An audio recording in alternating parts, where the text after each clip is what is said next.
This is Carl at National RV Detroit. I'm going to walk you through this 2019 Sabre Cobalt, model number 36BHQ. This is going to be a how-to video. I'm just going to show you some of the features and how they work, okay? We'll just work around the guys who are fixing it up right now, getting it ready to go, prepping it, and I'll just go over some of the features. So right here we have a quick connect for the LP system. Now there's a grill up in the front compartment that would hang here, and you plug it in down there to connect it to the LP system. So you have that. Of course, I think there's 3 slide outs on this trailer, so this is your door side slide out. You have a power awning with LED strip, and of course never leave the awning out unattended. If you're not going to be at the campsite, roll it in. That's very important, obviously. Outside speakers, you have steps that fold into the trailer with adjustable legs. Okay, let's see what else we have here. Some storage here. That's a power inverter. It inverts 12 volt DC to 110 AC. That's what that's for. So that, for example, that would take 12 volt DC from your batteries, or battery, whichever you have, and it'll invert it from 12 volt DC up to 120 AC and send it to your refrigerator. You have an AC refrigerator in there. So when you're pulling down the road, for example, your tow vehicle would be charging your battery would be sending 12 volts to this device, and it would be sending 120 AC to keep your refrigerator cool when you're in transit, for example, okay? Let me see what else we have. This will be the pass-through storage here. This is the grill I spoke to you about. This would be the quick connect line I told you about.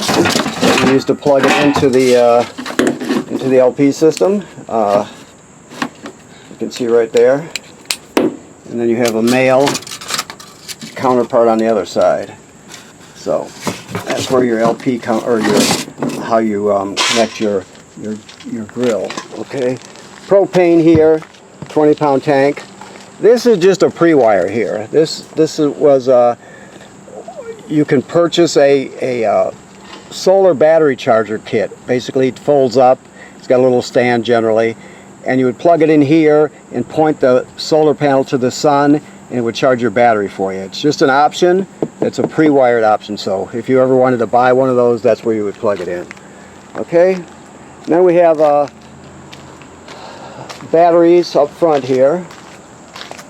Okay, this sticker, they just left it on just so you can look at it. It needs to obviously come off, but it gives you directions on how to use this. There are 2 controllers for your leveling system. You have a 4-point leveling system, right? So there's you can control it inside from the touch screen or out here. To turn this on, you push both arrows at the same time, and you can see the green light came on. When you're operating this, the 2 functions you need to know are auto level and auto hitch height, which is right there. Be careful with retract all, because it'll nosedive the trailer. So if you have anything under the front, it'll squish it. So think auto level and hitch height. Hitch height is the last position the trailer was in before you auto level. So let's say you pull into the campground, you get set, you unhook your tow vehicle and pull it away. Then you're going to push auto level to level the trailer. Well, when you push auto level, it remembers the position that the trailer was in before you pushed auto level. That's considered a hitch height. So you're at the campground for a week or whatever, and you're getting ready to leave. So once you're all packed up, ready to go, you'll push hitch height, and it'll return the trailer to the position it was in before you auto level when you first pulled into the campground. So therefore, you should be able to slide right underneath it and hook up.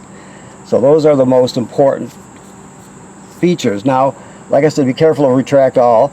When you get inside, the touch screen has more functions. You can operate the jacks independently of each other, that sort of thing. These up and down control the landing gear also, so you can control those from right here. That's important. So keep that in mind, okay? These are just lights. I'll show you the touch screen when we get in there. This is the water docking area. and the other side of the pass-through. But you can see you have a sprayer here. You have a city water hookup, which is the most common way to get water to the trailer. This is the fresh tank water fill. That's the second most common. Let's say if you're camping someplace and you don't have city water, you can pre-fill your fresh water tank. Then you turn on the, before you leave, and then when you get to the campground, you turn on your pump, and it'll pump the water out of the tank, and all the plumbing will work as though you have city water, but you'll just be pumping it out of the tank. So that's kind of plan B there. So if you have city water hookup, you don't have to worry about the pump or the fresh water tank. It's just for those who are boondocking or camping someplace without city water. This is the black tank flush. The thing to remember, like it says on the sticker, is never turn on the fresh water to the flush without the black tank valve open. You always want it open so too much pressure can't build up, okay? And then you have, of course, your cable and satellite through to the inside, okay? This is your water heater. It's in camping mode right now. Let me see if I can open it with one hand here. That was a challenge. Okay, so this is where it drains right here. It's a 10-gallon tank. It drains right here. It has a electric heating element behind this cover, and your gas burners here.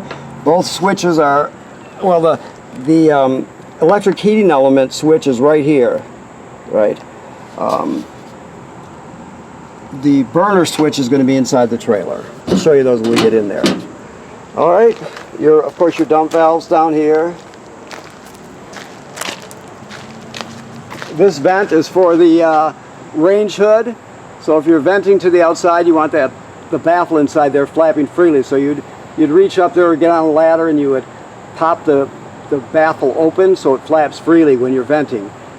So the air can be unobstructed when it's flowing out of the trailer. So keep that in mind. You can see your rear jacks are down right now because it was auto leveled. Okay, 50 amp power cord. We give you a reducer to reduce it down to 30 also. Okay. Spare tire and a rack on the back. It's pre-wired for a backup camera. You can see the housing up there. That's a Furrion backup camera kit. So if you're interested, you can pick one of those up and see what's happening behind you. It's a pre-wire. You have a ladder, so it makes it easy to inspect the roof, so you can make sure there's no damage up there by low branches or any cracking or separation. So you should inspect that regularly to make sure your roof's in good shape. We looked at it and it's good. Our guys looked at it. So, okay. I showed you the inverter, which inverts DC to AC power. Well, this here is the converter. All trailers have this. So it does the opposite. It goes from AC to DC. So when you're plugged into shore power, you've got 120 AC circuit breakers right here, and they're all labeled. And then when it gets to this side, it's converted to 12-volt DC. So you can see you got 12-volt fuses here, and they're all labeled. 12-volt DC fuses and 120 AC circuit breakers. So it converts AC to DC power. It also senses how much battery, how much energy are in your battery or batteries, and it'll keep them charged up when you're plugged in also. So when you're pulling it down the road, your tow vehicle will charge the battery. When you're plugged into shore power, this charges the battery for you. Okay, that's the power converter. Okay, so that's the inverter switch. Your water station is right here. You can check your battery. You can check all the tanks, the levels, right? You can turn your water pump on right here. You can also turn on the heater, the water heater right here. That's for gas, right? So that lights the gas. Okay. Your touch panel is here. Push the button there. Give it a chance. There we go. Okay, so we'll go to leveling first because I talked to you about that. Oh, still okay. There you go. So this is the same, it controls the auto level system. So you have auto level, right, and auto hitch, the two most important commands right there. Then you can do other things by scrolling through this, by pushing this button and scrolling. You can go to manual mode and you can operate them independently of each other. Auto retract, things like that, okay? So it's pretty, and that's enter. So it's pretty self-explanatory. I'm going to back out of that there. But still, when it comes down to it, auto level and auto hitch height are the most important. If you ever have problems with it, you want to look online and find this particular screen and learn how to zero it out. That's just a good thing to know. If it's not working correctly, which sometimes they'll do, if you zero it out, it'll straighten itself out so it understands where all the jacks are and the positions and all that. So keep that in mind. You push options to get there, but you'll have to look into that yourself if you're interested in knowing that, okay? So as we move, your thermostat works like any other thermostat. You just hit the mode button and pick the mode you want. Center room, office room, whatever you want to call it. It's got a bunk, and the bunk folds up, and you have a sofa that folds to a jackknife bed, but it's sitting on the floor now, so you'll have to, I don't know with the original owners what they did, or oh, I guess they put a bed in here is what I'm told. Okay, so anyway, you can fix that up to do it how, just to configure it any way you want to. You have TV hookups here, of course, charging ports, everything you need. Refrigerators, like I said, it's an AC refrigerator, so you're all set there. Microwave works like any other microwave.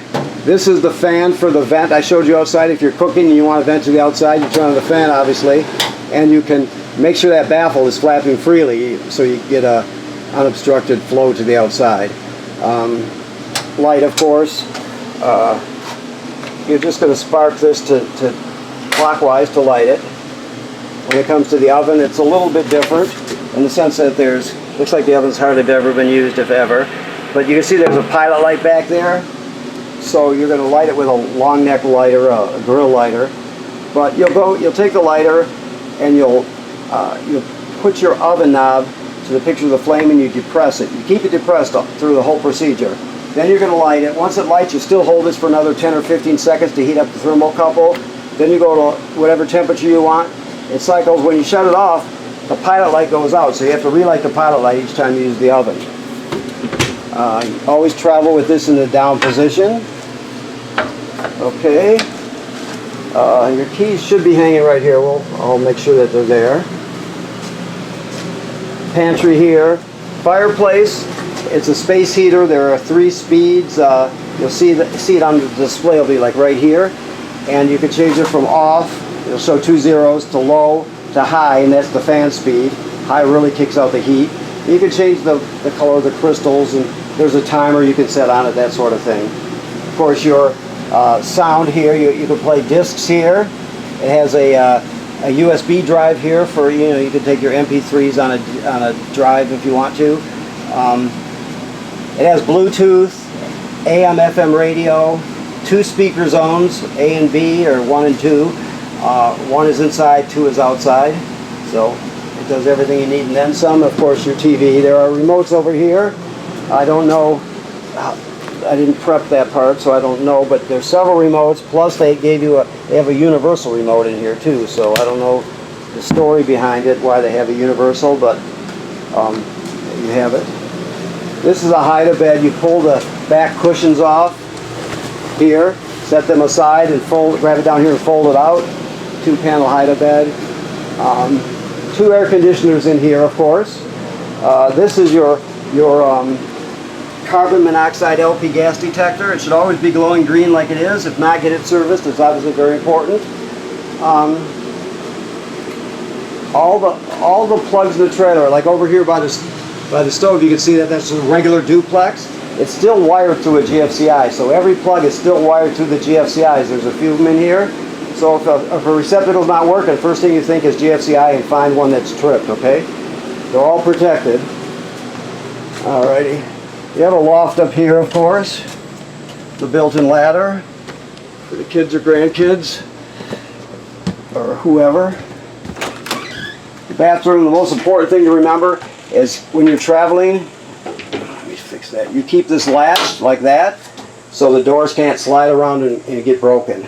They're actually glass, so it's tempered and everything, but you don't want to break it. So always latch it when you're in transit. It's important. Toilet works like any other RV toilet. You need to, when you get to the campground, your black tank has already been dumped when you left the last campground. So the first thing you do is put a dose of chemical in the bowl, then you'll stand on the pedal and put at least a gallon of water along with the chemical into the tank below. And you can use more than a gallon, just don't use less. More is better when it comes to water, so keep that in mind. Another GFCI, of course. The rest of it is self-explanatory. Move to the front, and another TV hookup, of course. Your bed has it reclines, okay. You also, let me see here. No, okay, I just want to make sure. Another thermostat for your air conditioner, of course. And you have, these are locked, but anyway, that's, or latched, I should say. Always latch these sliding doors when you're traveling. You don't want those to get broke either, but that's where your wardrobe is. You can hang your clothes in there, of course. All right. Okay. So I look around a bit here to make sure this obviously is an emergency window. Okay. Okay, so I think that pretty much covers it. Let me look around to make sure I didn't skip over anything.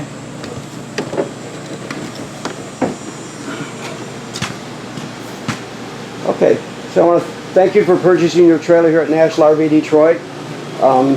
Please remember to inspect your roof periodically to make sure there's no damage to it. Right now there's water in the system. The antifreeze has been purged out and replaced with fresh water, and your valves for your water heater are in the correct position for camping, so you're all set for the summer when it comes to that, okay? Thank you very much.